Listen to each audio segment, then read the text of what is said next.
300 years ago, a cataclysmic event known as the Great Flood covers most of Earth's landmass with water, only leaving a few islands behind.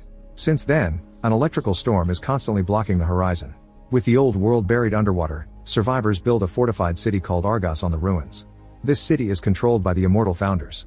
Unfortunately, not everyone can move to Argos. The founders take advantage of people's desperation by forcing them to participate in speedboat races known as storm riding. Each island sends 2 riders, and the winner gets to move with all their people to Argos. The losers get their island stripped bare and their people are cast into the sea. Islanders believe that one day a chosen rider will set them free. On Fig Island, Neb sees all the posters and catchy advertisements from Argos promoting the race and even offering sponsorship. Then he goes to help the team in charge of the boat that will represent the island in the next race. His friend Anna shows him a collection of Hammerhead posters and shares the story. Legend says Hammerhead was struck by lightning, that he saved his island, and that he never lost a race. Some people believe he broke through the storm on the horizon and reached the other side. Others think he crashes the races from time to time so he can win a palace for all islanders. Other people don't think he's real at all. Anna thinks this could be Neb and her someday, but her father Lazar tells them they don't need legends because they have him.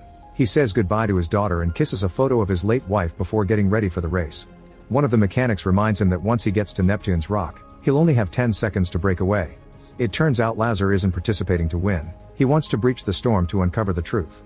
A commentator on Argos introduces the riders, calling Fig Island the underdog before the race finally begins.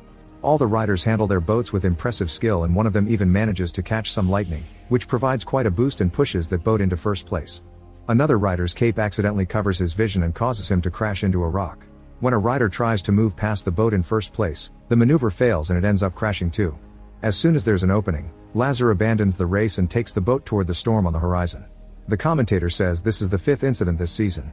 Lazar speeds up and tries his best to avoid the lightning, but unfortunately the boat is hit anyway and it explodes. Anna cries and swears to avenge her father as she listens to the news on the radio. The commentator announces that Fig Island is now banned from racing for the next 10 years. A few days later, Neb does a presentation in class about the islands beyond the horizon, saying that titans live there. His teacher scolds him and reminds him that there's nothing on the other side of the storm. Then a kid mocks him. When Anna comes to his defense, she gets scolded too. Neb insists that the storm is a lie created by the founders and his classmates start throwing objects at him. After class, a teacher talks to Neb's father Nicola, asking him to do something about his son's behavior. That night, Neb stands on top of a tree while a furious storm takes over the sky.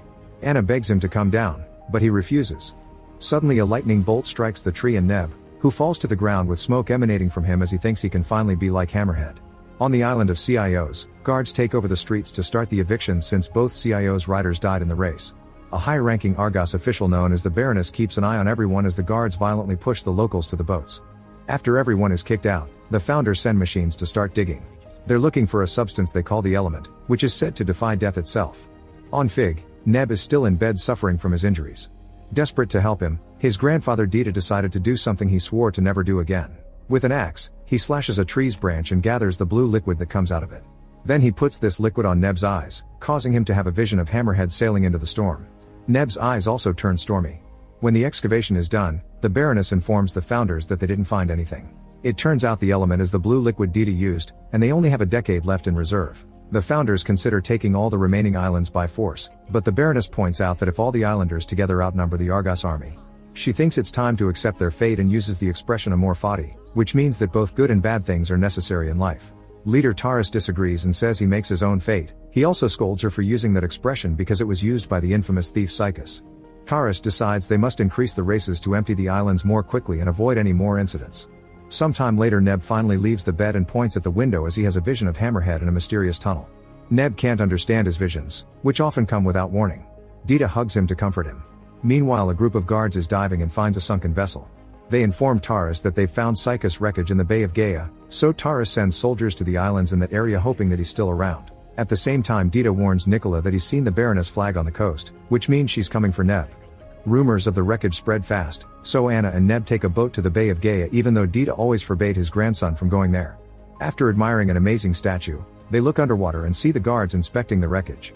When the kids try to leave, a guard captures them and takes them to the Baroness. While the duo pretends their boat ran dry and got lost, a soldier smells Anna's hair and concludes they're from Fig.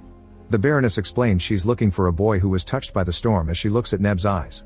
Then she agrees to take the kids home and tells them how good life in Argos is. She also says that those touched by the storm can see through the cracks of time and their own destinies. The Baroness gives Anna a compass, explaining that taming your own fears makes a big difference. When the Baroness drops off the kids on Fig, she says Neb is a rider and not a farm boy, so a sponsor will be waiting for him when he grows up. Afterward, Dita tells the kids that he planted his tree the day Neb was born and it contained Psychus the last Titan, so they have a special bond. In Argos, Taurus meets with his scientist, who has finished replicating a key. He puts it on his wrist and uses it to activate a machine remotely, saying he'll bring a bigger storm. The lights are turned on for a few seconds before the machine loses the connection and shuts down. Furious, Taurus throws the scientists off the tower. Meanwhile, Dita opens a hole in the wall and pulls out a box he hid many years ago. He stares at the original machine key while having a vision of his younger self arriving on the island. 10 years pass and Anna and Neb are now in a romantic relationship. Neb deals with his visions every day, but he still doesn't know what they mean. He tells Anna that one vision is of her on Gaia wearing a red dress, so she replies by whispering a promise in his ear. Since this year the ban ends, Anna is practicing to join the race. Neb admits he's afraid of losing her and Dita asks him what he's seen in his visions, but Neb refuses to answer. That night Neb sees Anna riding into the storm to avenge her father, which kills her. A desperate Neb tries to return to the tree during a storm, but Dita stops him. One morning, the Baroness returns to Fig and Dita spits on the floor when he sees her. He insists that Neb shouldn't ride, but the Baroness thinks it's Neb's choice to make and gives him 1 year to decide if he wants her sponsorship. In the end, Neb decides to join the race just to protect Anna and Nicola helps him work on the boat. In the meantime, all the people who were kicked off their islands and survived are now living in the landless sea. Their children were born in boats and have never stepped on actual ground. They can only watch as the machines keep going from island to island, destroying the land without finding anything. After months of preparations, all the chosen riders are allowed to enter Argos for an orientation talk by Larry. They're reminded of the rules and the fact that compasses won't work near the storm, not to mention they'll be fighting inertia. After the meeting, Anna convinces Neb to ride with her to the storm and they kiss to seal their promise. At the same time, Taurus chooses a mighty warrior to be a bombhead, which is the name of the riders who kill for the founders during races. Taurus tells him to start with the riders from Fig. In the afternoon, the race finally begins. Anna and Neb are so desperate to clean their island's name that they immediately take the first place. For the first few minutes the race goes normally, but soon Bombhead guides his boat toward an opponent's vessel and destroys it. The race goes on normally again for a few more moments and Anna stays in first place. When they reach the final stretch, Bombhead attacks again but misses Anna because she's moving fast and he ends up destroying a different boat. When Anna sees an opening, she leaves the race and starts riding toward the storm. Both Neb and Bombhead immediately follow her, and as they approach the storm, Hammerhead surprisingly joins them. A lightning bolt suddenly strikes Hammerhead's boat and he disappears, because he's actually a vision that only Neb is having. Anna is getting too close to the storm, so Bombhead speeds up and crashes into her boat. Neb comes out of his vision too late and is devastated to watch his girlfriend drown. He jumps into the water and begins to swim toward her, but Bombhead rides past him to hit him. For a few seconds Neb floats without control while seeing the vision of Anna in the red dress. At the same time, Taurus is terrified to have a vision of Hammerhead appearing next to him. After the race, Neb is thrown into a cell. Overwhelmed with grief and guilt, he has a breakdown on the floor and can't differentiate his visions from his memories. Larry visits Neb and shares that when he was younger he agreed to be a bombhead, but he also mysteriously says that his people never needed saving. Then Neb meets with the Baroness, who tells him a story. Many years ago after the world drowned, the members of Operation Titan explored the oceans in search of hope for life. Eventually they found this archipelago, where islanders believed they were protected by the blood of the goddess Gaia. The founders renamed it the element and founded Argos, a place where they could abuse the element to become immortal. Taurus took the technology that was supposed to protect an endangered environment and instead used it to create the storm that kept the islands trapped. He then started to dig to have an endless amount of the element for himself, so the islands were getting crushed and drained. Psychus got tired of this and stole the key before running away. He couldn't cross the storm and ended up on Fig, where he adapted the name Dita and started a new life. After the story, the Baroness gives Neb the compass she retrieved from Anna's body and sends him home. In Fig, Neb confronts Dita, calling him out for all the lies. Dita says he did it to protect him, but Neb doesn't listen. Later Neb buries a tree in Anna's name. Then he talks to Nicola, who explains that Dita often disappeared but never told him anything. What Dita did teach him was how to be part of the storm. In its center, there's a dancing bolt that supposedly can take any person to the other side, but Nicola was never able to catch it. Because of his visions, Neb thinks Hammerhead did catch it and he wants to try too. Nicola tells his father that Neb is ready, so Dita gives him the key and teaches him about the phrase amor fati. Before leaving, Neb takes Anna's tree. Meanwhile the Baroness warns Taurus that crop production has been declining and hunger incites revolution. She's already taken care of it, but Taurus isn't happy about her undermining his authority. In Argos, Neb is waiting for the next race while playing with the key, only to realize that it's also a compass that points at the Temple of the Founders. While thinking about possible plans, Neb notices Taurus staring at him. Later Nurse Maya helps Taurus take a new dose of the element. Taurus tries to be friendly with her and asks her to keep an eye on Neb. In the meantime, Neb asks Larry to teach him how to catch lightning. They go out together on the boat and Larry guides Neb on how to use the speed accordingly. Neb suddenly has a vision of crashing his boat into bombheads, but thankfully he snaps out of it just in time to avoid crashing in reality. Larry tells him he needs to tame his fear or he'll never win. When Neb returns to the city, Maya looks at his old scars while they chat. Neb casually shares that the woman he loves is in a tree in his room. Maya then takes him to the temple and asks the priests to help him with his injuries, but they refuse because they believe he's the one who will breach the storm. Neb notices a bunch of plants being drained for the element and decides to leave. Later on the street, Neb sees the red dress from his visions at a store. At that moment he bumps into Bombhead and furiously grabs him by his shirt, eager for revenge. However, Bombhead says they can only fight in the race and runs away. Neb immediately follows him and the chase has them running all over the city until they end up jumping into the water. The men swim to the closest shore and Neb jumps on Bombhead, demanding an explanation. He holds him underwater several times until Bombhead tells him that he promised Taurus to protect the storm. Neb lets him live and swears to defeat him in the race. Meanwhile, Maya tells Taurus about Neb's tree and that Psychus is hiding on Fig. In his room, Neb is getting desperate to achieve his victory. After having another vision of Anna, he cuts her tree to access the element. Then he visits Larry to ask for his help with a plan. The following day the next race finally begins. Bombhead doesn't waste time and bumps into Neb's boat just to taunt him, but everyone stays calm for the first stretch of the race.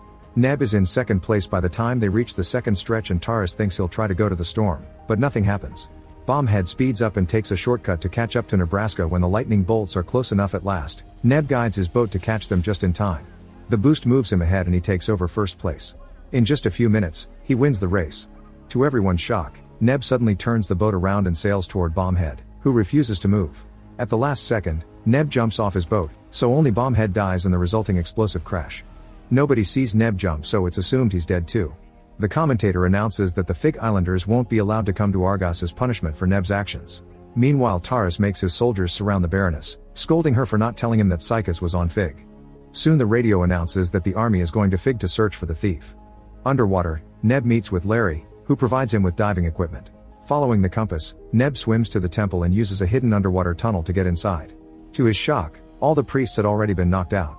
It turns out the Baroness and her men arrived first and took care of them.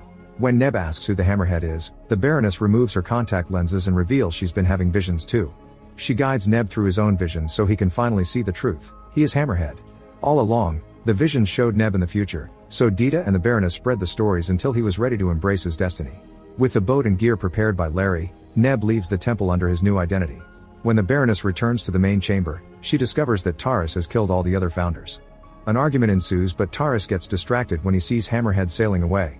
Soon crowds are gathering on the city walls to cheer for the legendary hero, but this also means that Bombhead and other soldiers start chasing after him. Once the enemy is close enough, Hammerhead captures lightning on his boat and uses Larry's modifications to shoot it back, destroying all his opponent's vessels with a single attack. At the same, the army opens fire to start destroying Fig Island. Dita watches the destruction as he whispers Amor Fati. Meanwhile, Hammerhead manages to enter the storm and captures any lightning bolt that gets too close. Not a single bolt manages to stop him, and soon he makes it to the other side. Taurus sees this on the radar and realizes his reign is over. On the other side, Hammerhead finds a large island and a building with the machine creating the storm. Using the original key, he turns off the device and the storm finally disappears after years of terror.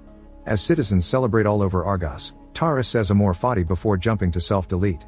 Hammerhead admires the clean sky and remembers Anna's promise. She'd wear the dress after the storm disappeared. Before leaving, he throws the liquid from her tree on the dry ground to reawaken it.